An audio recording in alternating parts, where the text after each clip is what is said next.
If you think the key to surviving a 50-degree desert ultra is wearing as little as possible, you're about to DNF. Here is the physics most runners ignore. Once the air temperature exceeds your skin temperature of roughly 35 degrees Celsius 95 degrees Fahrenheit, the wind doesn't cool you. It cooks you like a convection oven. To survive, you need the Bedouin Effect. You must create a microclimate between your skin and the sun.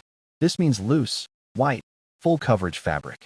Specific recommendations: the Sunday Afternoon's Ultra Adventure Hat, $42, 74G, is non-negotiable for the neck drape. For the body, you need UPF 50+ ratings, like the Patagonia Capilene Cool Daily or the Outdoor Research Eco Hoodie. But here's the trap that catches even elites: invisible sweat.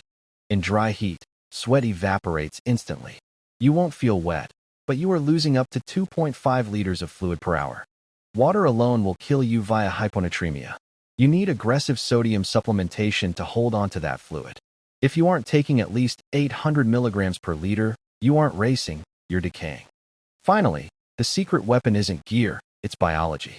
You need the Sauna Protocol to expand your plasma volume before you even step on the plane. This gives you a bigger internal cooling reservoir. Cover your skin, load the sodium, and trust the sauna.